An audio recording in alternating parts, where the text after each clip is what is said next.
Film animasi terbaru dari DC, Aztec Batman, Clash of Empires.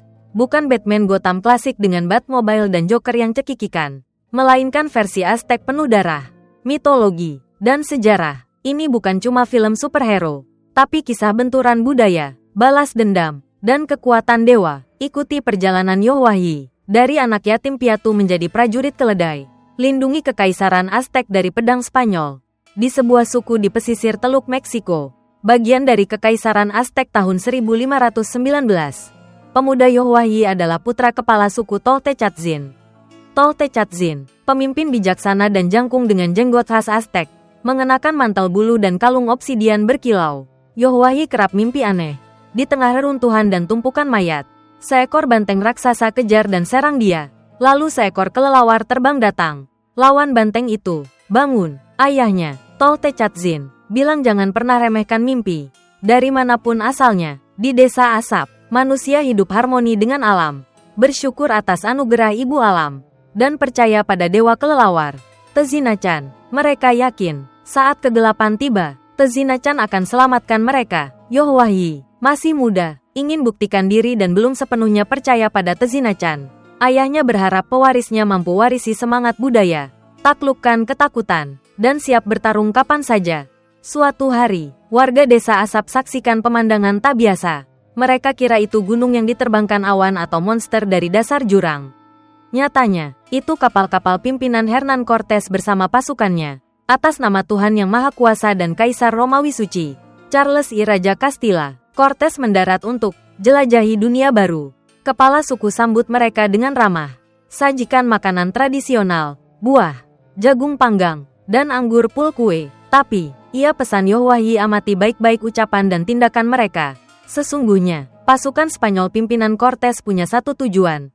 Cari tahu lokasi Tenochtitlan, ibu kota Aztec, gudang emas dan pusat perdagangan.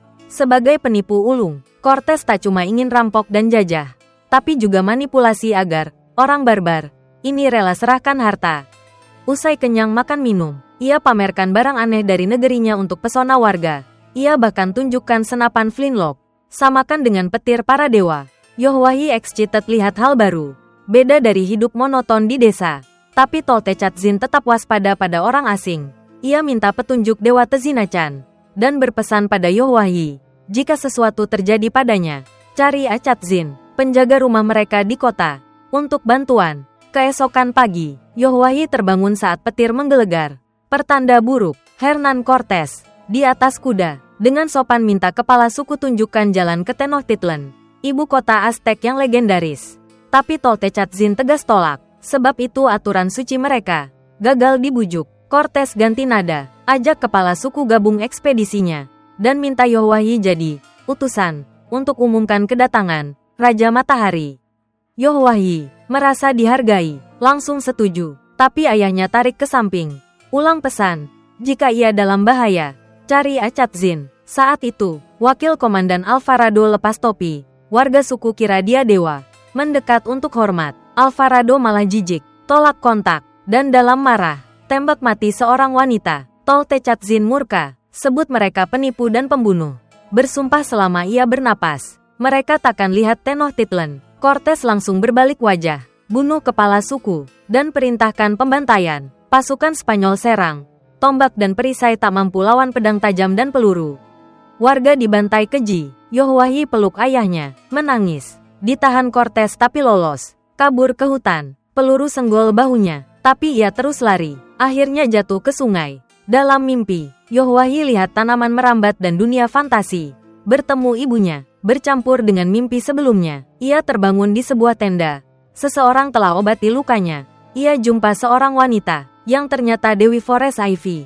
Dewi ibu bumi misterius. Kulit putih bagai giok, rambut panjang laksana akar, kenakan gaun daun berkilau. Ia bilang pada Yohu, ini awal sekaligus akhir baginya. Yohu ingin kabur, anggap Dewi itu penyihir gila. Ia masuk terowongan, lihat dewa kelelawar Tezinacan, lalu marah. Tuduh dewa tak lakukan apa-apa saat ibu dan ayahnya dibunuh. Ia panggil Tezinacan pembohong. Tiba-tiba angin kencang bertiup. Kawanan kelelawar terbang keluar. Yohu lompat ke air hindari kelelawar.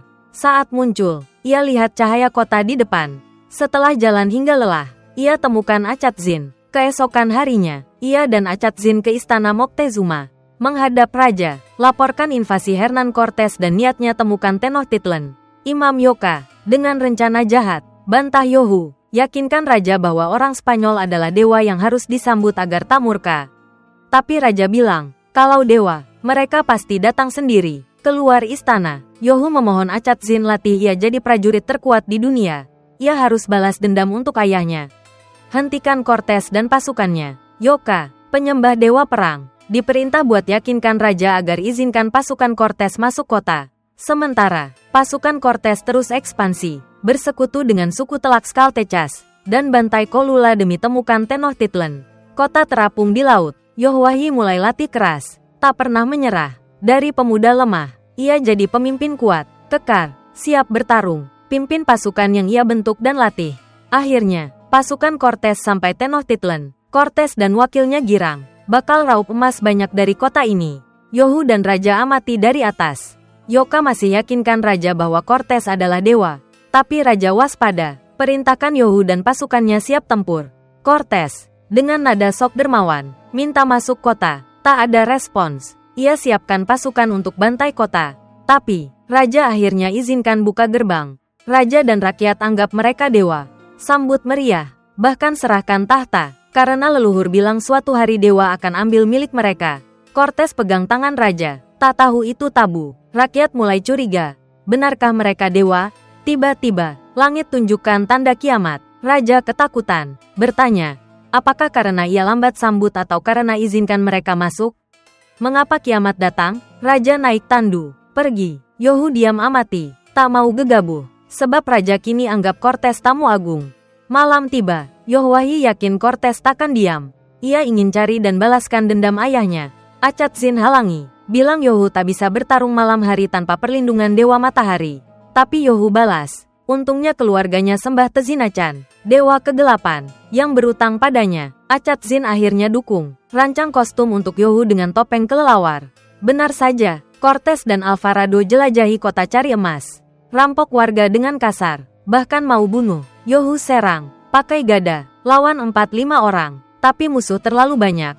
Yohu terluka, ditangkap. Saat Cortes mau kirim ia ke alam baka, seorang pejuang wanita bertopeng macan tutul muncul. Ia cakar wajah Cortes. Selamatkan Yohu. Cortes marah, rebut busur, mau tembak. Yohu selamatkan pejuang itu dari anak panah.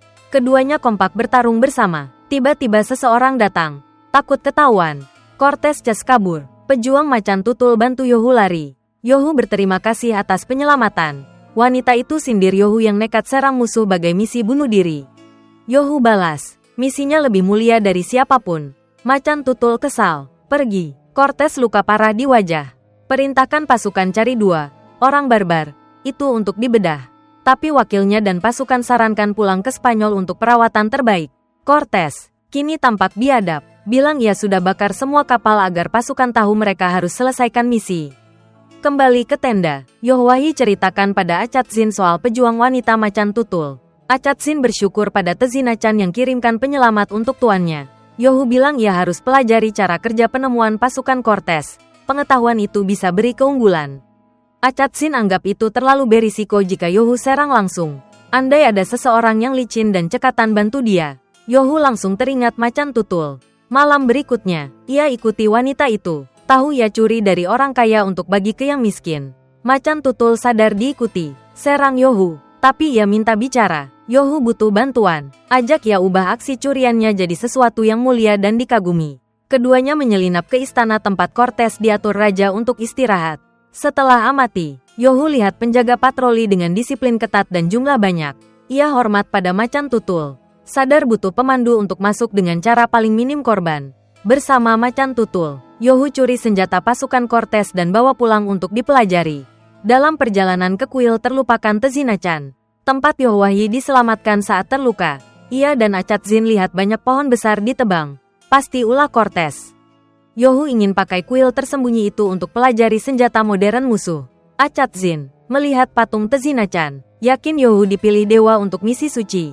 Tapi Yohu masih tak percaya dewa. Ia fokus pelajari senjata, pahami mekanismenya, bahkan ciptakan peningkatan. Suatu malam saat menempa besi, Dewi Hutan muncul di hadapannya. Yohu minta maaf karena meragukan. Tanya cara usir Cortez dari tanah ini. Tapi Dewi bicara samar. Perubahan besar akan datang. Dewa akan dorong utusan mereka. Dan balas dendam bukan cara ciptakan keseimbangan, melainkan lewat pengorbanan. Yohu terbangun. Hanya mimpi. Acatsin bilang dewa sering pakai mimpi untuk bicara pada yang terpilih. Yohu nyinyir. Kalau begitu dewa seharusnya bicara lebih jelas. Lalu ingin tidur lagi karena besok hari panjang. Setelah kejadian itu, Raja tak lagi percaya Yoka. Ia usir imam itu, bilang untuk damai. Tiap warga kerajaan harus perbaiki kesalahan sendiri. Malam itu, bertopeng kelelawar, Yohwahi berusaha hancurkan gerobak kayu pasukan Cortez. Ia tahu Cortez merencanakan sesuatu. Meski diperintah pulang ke Spanyol oleh utusan gubernur Kuba, Cortez pura-pura patuh, tapi diam-diam lanjutkan rencana. Yohu pikir saatnya buat musuh takut. Ia sempurnakan topeng kelelawar. Siapkan senjata dan bom untuk serang markas musuh. Sebelum berangkat, ia lakukan ritual sembahyang ke Tezinacan. Dalam gelap, ia muncul di puncak pohon bagai kelelawar raksasa. Serang pasukan Cortez, lempar bom, bakar kayu mereka. Cortez, wajahnya kini mengerikan karena luka membusuk. Pakai topeng, ia kaget Yohu punya inovasi. Makin marah, lepas topeng, perlihatkan wajah setengah mati bak iblis. Cortez menyerang. Tapi Yohu tebas perutnya, lalu 3 tebasan lagi. Wakil komandan angkat senapan, tembak, tapi Yohu lenyap dalam kegelapan. Utusan gubernur Kuba saksikan semua. Kecewa berat, Cortez bilang tak ada yang paham misi dari Tuhan yang Maha Kuasa. Ia harus duduki tahta. Ia lempar koin, tentukan nasib sendiri, lalu bunuh utusan itu. Cortez tuduh, manusia kelelawar, bunuh utusan. Lalu teriak minta pasukan balas dendam demi kehormatan raja. Di bawah bulan, Aztec Batman berdiri, tatap kobaran api dari jauh dengan mata penuh dendam. Keesokan harinya, Cortez datang menuntut raja soal serangan terhadap pasukannya, meminta raja ikut dengannya untuk hindari serangan lain. Demi hindari salah paham dan jaga hubungan masa depan antar bangsa, raja dengan hormat undang mereka ke festival Toxcatl, lalu bersedia ikut Cortez sebagai ganti rugi. Yohwahi maju, tawarkan diri jadi pendamping Kapten Cortez yang terhormat. Cortez tak kenali Yohu sebagai manusia kelelawar. Setuju dengan senang, Yohu pura-pura antusias belajar dari Cortez. Ingin gali informasi, Cortez bilang apa yang dianggap warga sebagai tanda kiamat hanyalah komet. Tak berbahaya, cuma benda bercahaya yang keliling dunia. Yohu tanya kenapa mereka, yang sudah punya banyak hal luar biasa, masih ingin lebih. Cortez jawab, kadang pemimpin harus ambil keputusan sulit dan selalu diuji Tuhan. Cortez dan pasukannya rencanakan sesuatu untuk festival Toxcatl. Wakilnya usul panggil bala bantuan Tlaxcaltechas. Tapi Cortez tak mau bagi apa yang bisa ia simpan sendiri. Yohu datang. Cortez bilang ia siapkan kejutan untuk orang-orang Yohu. Yohu, tanpa sengaja, ucap kata-kata ayahnya. Tergantung kejutan apa itu. Membuat Cortez curiga. Saat itu, Yoka sadar dewa yang ia sembah, Tezcatlipoca, adalah dewa penipu. Kutukan membuatnya menderita. Bayangan ibu dan adik-adiknya cuma ilusi. Akhirnya, ia, gelap, berubah jadi Joker generasi awal. Bertopeng manusia kelelawar, Yohwahi mengintai setiap gerak pasukan Cortez. Cari tahu rencana jahatnya, tapi kali ini, ia terjebak perangkap Cortez dan ditangkap. Yohu tebas jaring perangkap dengan pisau. Kabur, lawan pasukan dalam jarak dekat sambil hindari anak panah.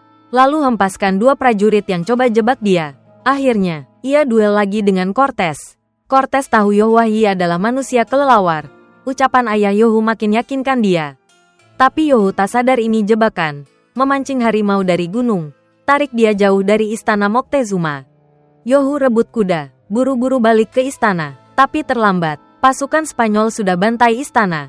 Tawan raja, teriakan manusia kelelawar bikin pasukan tahu posisinya. Mereka tembak.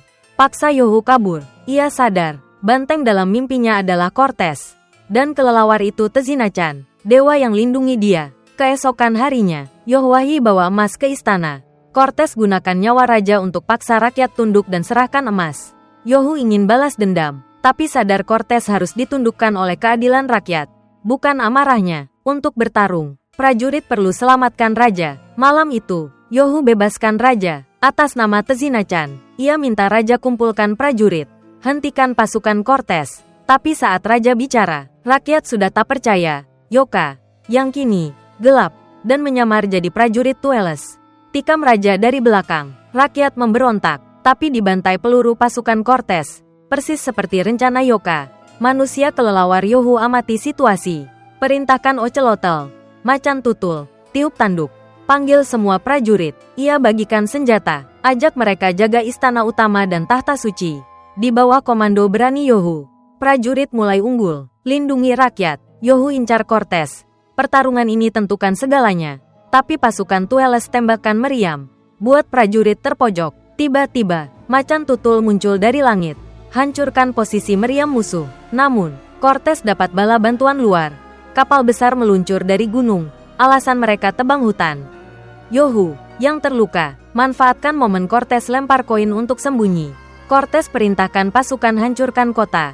Yohwahi putuskan pakai senjata terakhir. Sayap kelelawar generasi awal buatannya. Dapat ciuman dari macan tutul. Ia lebarkan sayap, terbang keluar gerbang kota. Sukses lempar bom, hancurkan kapal dan gudang amunisi musuh. Prajurit di kota makin semangat.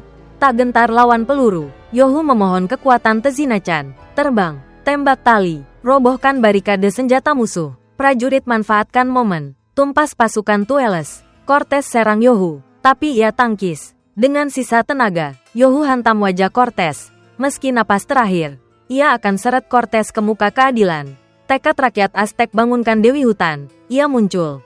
Tenggelamkan pasukan musuh beserta emas perak rampasan. Cortez pilih kabur, tapi bertemu Yoka si Joker. Dan mereka bersekutu. Yohu gugur, kembali ke pelukan Tezinacan. Pergi dalam hormat rakyat. Misinya tuntas.